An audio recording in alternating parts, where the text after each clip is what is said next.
To put it simply, Candace Owens is a politics and drama YouTuber who warps celebrity news and true crime to fit primarily transphobic and anti-Semitic narratives. She also denies the Holocaust and says the real ethnic cleansing was of Germans. She's a grifter. Yeah, it's funny to see like a black woman do the whole like the Bolsheviks did the real genocide of Christians. Like, why doesn't anybody talk about that? It's like, bro, you are literally a black woman. Like, that is crazy. Because that is like, oh, the Jews are responsible for the death of like 60 million Christians. Narrative is like a white supremacist one. Like, that's not even your gripe. You know what I mean? That's not a conversation that you're a part of at all. It's also a ridiculous statement to begin with, because like, you know, the Bolsheviks are goated, obviously. And you know, what Christians were doing, what white Christians were doing to black women at the same time frame was not great, to say the least. Like, she's an OG grifter, right? As a black woman, she spent a good deal of time working for a Zionist white supremacist institution that was known as the Daily Wire. At the time, she was pro-Israel, obviously, but she was also still very much anti-Semitic. She said a whole bunch of stuff like, you know, Hitler just wanted to make Germany great. And nationalism isn't like a scary thing. Fascism, people keep saying it's fascism, but like Hitler just wanted to make Germany great. But then he became a globalist when he started invading other countries, and then that's what it was. That's when it you know, spiraled out of control. But like what Hitler was doing in an effort to make Germany great was obviously concentration camps for socialists, Jews, communists, trade unionists, and whoever the superior master race of Aryans decided were undesirable. So obviously, even on that aspect, it wasn't great at all. So that was seen as, understandably, a deeply anti-Semitic thing to say. But the Daily Wire, led by Ben Shapiro, still hired her after that statement. And the reason why they did that was because, you know, that's not the full quote, right? No, it is. And I just said the full quote. But that, I mean, there's been a whole bunch of other there's been a whole bunch of other incidents as well, but it's not even just like her anti-Semitism necessarily. She has every single bigotry locked down. She is the type of person who has used her identity as a shield in an effort to basically say the shit that white supremacists at the time were too afraid of saying out loud and in public. She is a black face for white supremacy, right? I mean, she spent most of her career at the Daily Wire positioning herself against George Floyd and positioning herself against Black Lives Matter and against black people in general. So, love to scream hate when you refuse to see reason. I'm not, you know, people yell at me all the time about being a hateful, bigoted person. People say I'm anti-Semitic. So it's not like there are people out there who will routinely get called anti-Semitic for being critical of Israel. Candace Owens was anti-Semitic and pro-Israel at the time when she was working at the Daily Wire. She got fired from the Daily Wire, not due to her anti-Semitism, but due to her anti-Israel position.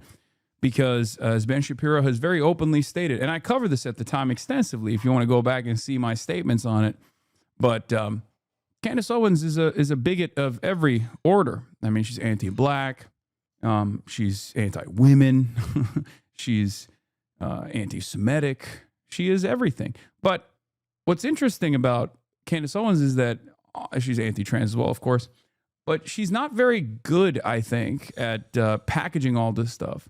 She does have a decent understanding of what gets her clicks, what gets her views. She does do a decent job of like merging, as another chatter was saying, true crime and like celebrity news with right-wing propaganda, and I think that's where she shines. That's definitely where she really pops off. That's why she's been able to. That's why she's become a ginormous force in the sphere of political commentary. But I do think it's interesting because like a lot of people just operate on this like weird binary where they think that like black people could not be servants of white supremacy. Like they can. And there are plenty of black Republicans who actually do this and play this role, play this job. I will say I do appreciate her not like going as aggro on the Islamophobia side as of late. So that's like, I guess, the one redeeming quality at a time when there's an unprecedented amount of Islamophobia out there, she has certainly scaled that back. But the point I was trying to make is that she doesn't necessarily do a good job of I think, building a convincing case on the things that she advocates for. It's like, but the auntie, as far as like I was not defending, I was asking anyway. I'm really thankful to Cenk and Hasan, who get a lot of crap because y'all built an audience at the powers that be, and I work in the media and used to sit in for Nancy Pelosi before her TV interviews because we're the same size. I know all the efforts folks put into getting Cenk and Hasan out of the way. That's all I wanted to say. Yeah. Look, sorry, Cenk is an American hero. Yeah, it's funny that you're saying that because I was, saying that, love him or hate him, this is the one area where he has been a consistent voice in pro-Palestinian advocacy. Shaky Gerga is an American hero. I agree. Is she actually a Holocaust denier? I don't know. I mean, I wouldn't be surprised.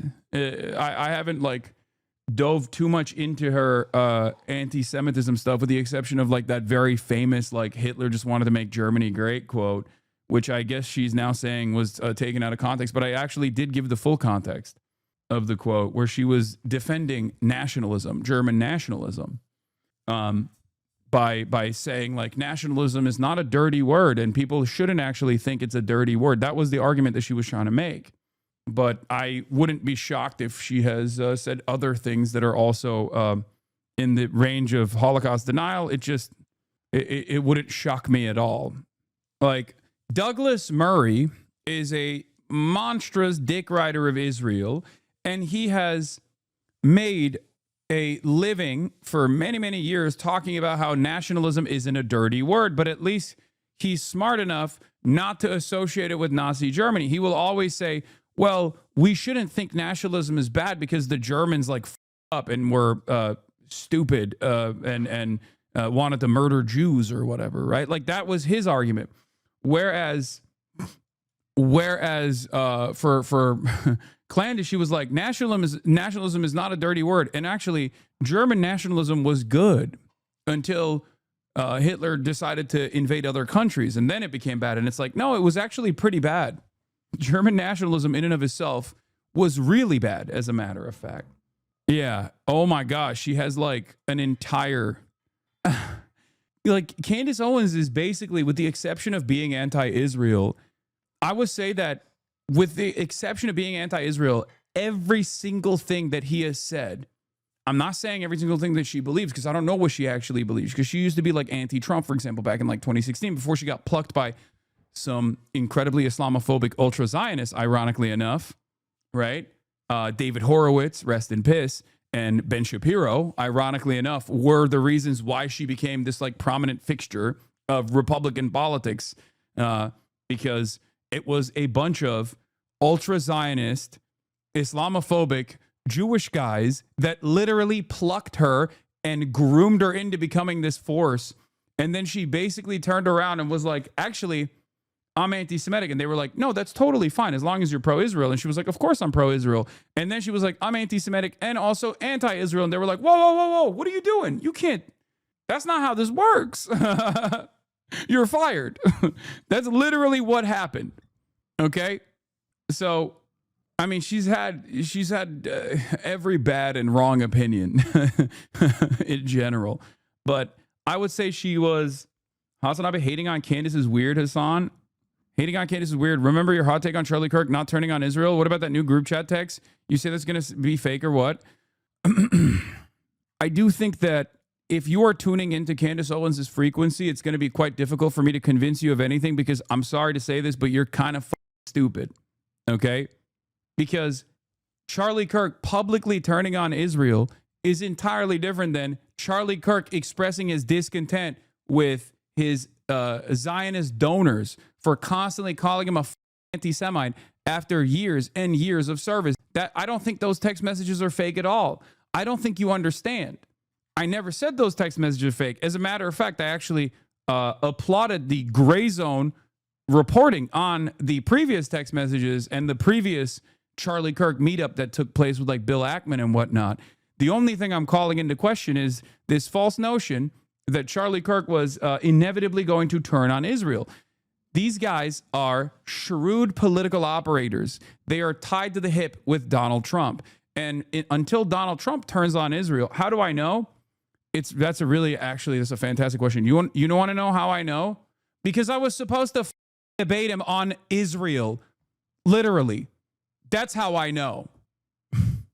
Because what we were supposed to debate on was Gen Z, specifically on Israel. You are full of shit, man. Still love you though, gang. All right, brother.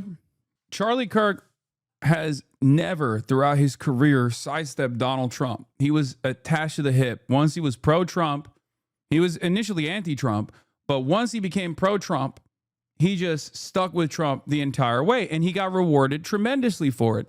And one of the best examples of Charlie Kirk actually recognizing that something was really up was the Epstein stuff, right? But if you recall, his own personal convictions on the Epstein stuff played no role in his commentary, because once he got the boss call from Donald Trump, he just straight up said, I'm done talking about Jeffrey Epstein.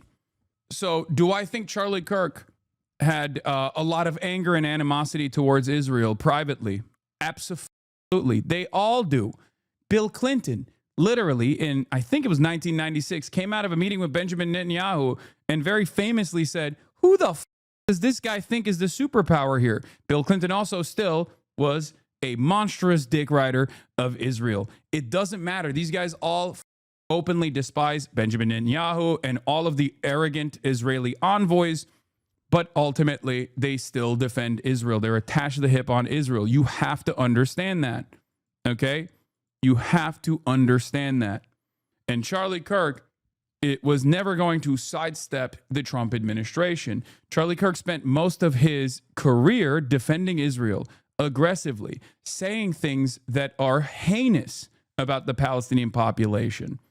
You have to understand, people saying, or people having their own personal opinions about like how gross, arrogant, entitled, and annoying Israel is, does not actually change their output at all, does not change their decision-making at all. Candance, being one of the only anti-Israel voices online, is going to cook the internet for the next decade, dude. She's hopping on this rocket ship and riding it to the moon, and these media illiterate Zoomers just eat this shit up. I know. Is there an argument he was paid to say horrible stuff about Gaza? Everything Charlie Kirk does is like, here, yeah, Brandon Carrot is a good take on this, okay? Charlie Kirk on a show. Listen, you have to kill and starve those kids. The rapture is coming. Israel's our greatest ally. My producer says Aaron Bushnell is Colonel Crispy. Charlie Kirk on Signal. Shlomo Borowitz didn't drop the usual 2 mil. Classic move from the shysters. Yeah, that's literally it, okay? If you think Charlie Kirk wasn't like, one, understandably angry at like the Zionist donors that were constantly calling him an anti-Semite because he recognized that like the floor was moving underneath these guys, and he saw it because he was constantly at college campuses. So he was around these people, and he was like, guys, we have to do something about this fucking anti-Israel sentiment. Like we have to find a better way to communicate to Gen Z about like Israel, because like we're losing the support. This is going to be a major issue, right? And also Brandon is Jewish, the one who did the Shlomo Borowitz joke, the person. I said this before. It's like it's much easier to convince Americans to take an anti-Israel position on the virtues of like anti-Semitic conspiracies than it is to explain to them a materialist, explain to them why America is so attached to the hip to Israel with like materialist analysis, and then on top of that talking about like the consistent advocacy, the consistent and pervasive Zionist lobby and the Zionist influence network that exists in Western society, so that the money flow doesn't stop to Israel.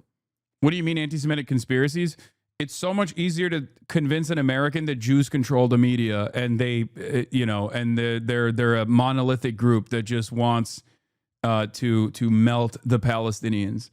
It's something that Jews control the media, Jews control the banks. Like these sorts of concepts already exist, like the nascent anti-Semitic conspiracies, because you could just present it as like, look at how many Jews are in positions of power even though there aren't that many Jews, right? So that's already existed in American society and in Western society in general. There's also a long history of these sorts of takes that have played a formative role in even the Holocaust, for example, right? And numerous pogroms that took place beforehand. Like it's a classic meta. Blame one group that you have identified as the enemy always in an effort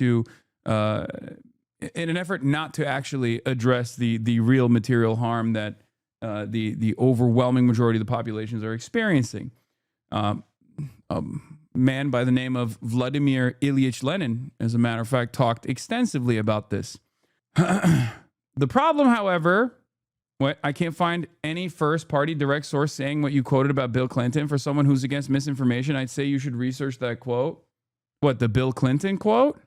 Yeah, do you think Bill Clinton came out and openly said that he said that? Because I don't think that's, I don't think you're going to arrive at that. It's always going to be secondhand. Yeah. Responsible statecraft. Who's the superpower around here? After his first meeting with Israeli Prime Minister Benjamin Netanyahu in 1996, Bill Clinton vented his fury before his staff about his visitor's apparent presumptions about the balance of power in the bilateral relationship.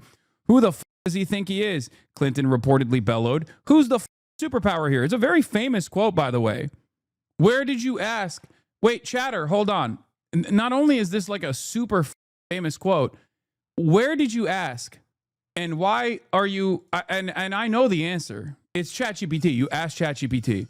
You absolutely asked ChatGPT, and instead of actually doing your own research on this, okay? But when I clicked on that source, it just kept going. Wait, what?